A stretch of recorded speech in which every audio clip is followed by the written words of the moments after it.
Take a look at this morning. Long lines for gas in Florida after Hurricane Milton tore through the state last week. This aerial video from St. Petersburg showing drivers waiting hours to fill up their tanks. Officials have put limits on how much gas people can actually roll away with.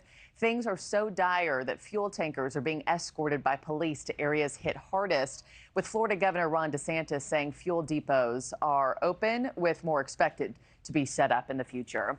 And power should be restored, too, to all Floridians by tomorrow night, according to the state's energy secretary. President Joe Biden visiting the hard-hit areas of St. Petersburg and St. Pete Beach on Sunday. While there, he announced $600 million to help support communities following Hurricane Milton and also Helene. NewsNation's Jorge Ventura is in hard-hit Bradenton, Florida.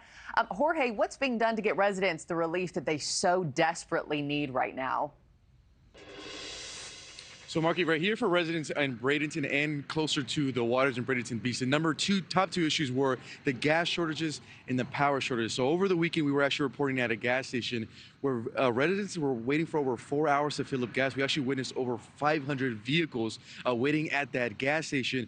Police escorts had to be at those gas stations because they've been receiving calls of fights breaking out that are urging residents to stay patient during this process. Now, the good news is the state of Florida did announce free distribution sites. We're actually here at one of them in Bradenton, where each vehicle that does come, they get 10 gallons of gas free of charge. And that has been really key, Markie, for the residents here. Many still do not have power, so their only lifeline is literally their generators. So many folks saying they needed that fuel to then power those generators to then continue throughout the night. So Ron DeSantis saying those free distribution sites, we should actually have more open up in St. Petersburg and Tampa. Like I said, we are here one in Bradenton. Now, closer to Bradenton Beach, that's where folks still do not have power. I spoke to residents on the beach that say they might not have power to the 17th. That could even go longer. Now, here further mainland, some of that power is starting to come back, so that is some good news. And some of that gas is also starting to finally get relieved here. So we're seeing more gas stations open up, but closer to the coast is where folks still have huge issues, especially when it comes to gas and power. Like I said, they might not even have power